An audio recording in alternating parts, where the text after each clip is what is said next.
Bonjour à toutes et à tous et bienvenue sur la 61e émission des éditions de L'Être Intégral.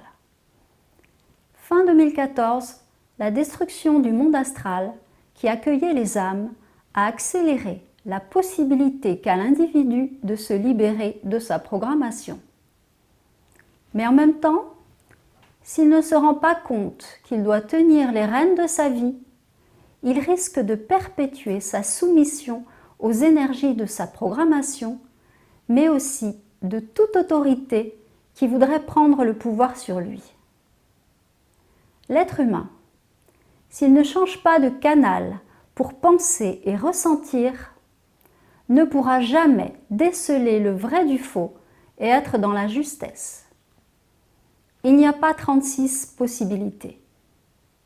Soit l'individu reste dans le canal que lui ont transmis ses ancêtres et se met sous l'autorité d'autres énergies qui veulent sa perte, soit il décide de faire descendre le canal de son moi réel, son identité réelle, dans laquelle son savoir y est inclus.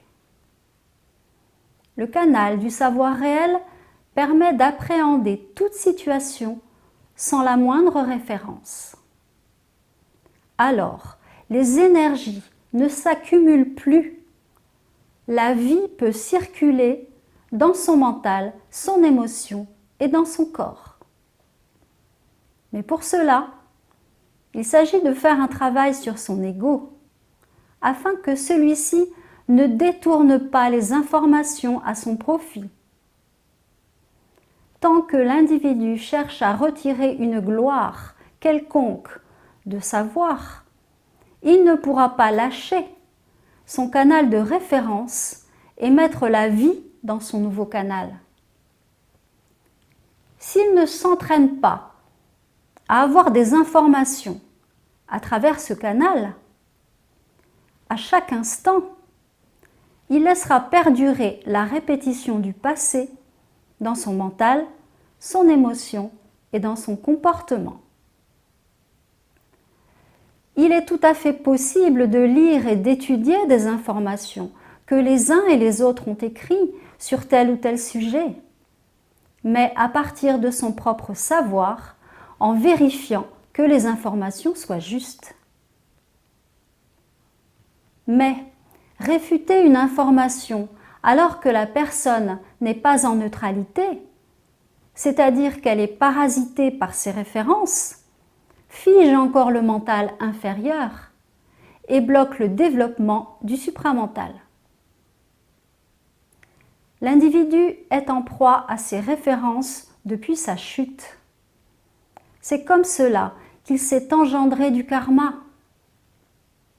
Sa libération se fera lorsqu'il passera au-delà de son mental inférieur et qu'il accédera à son savoir réel ainsi qu'à son émotion pure.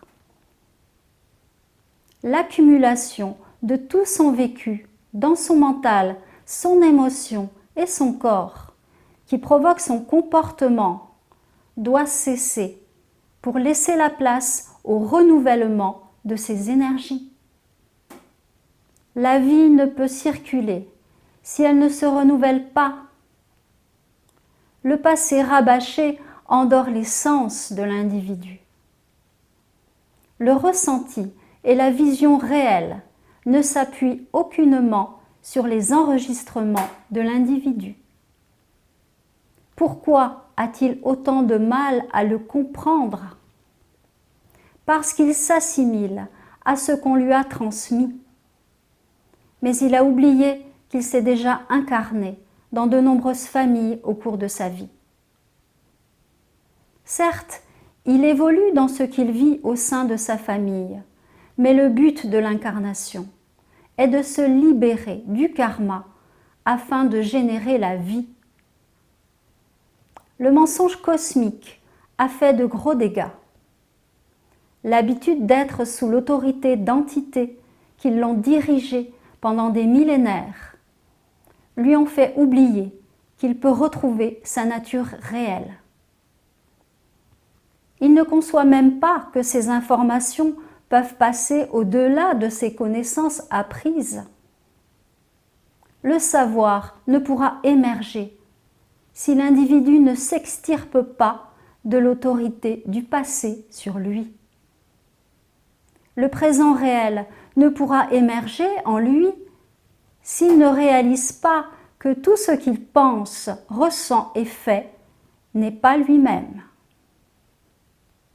La somme de tout ce qu'il a vécu s'accumule énergétiquement sur son cœur sans qu'il s'en aperçoive, se répand dans son corps et engendre des déséquilibres au niveau de sa santé. Ces relations sont aussi de plus en plus polarisées. La vie réelle peut commencer à s'exprimer lorsque la teneur de sa lucidité réelle dépasse celle de sa vision inconsciente.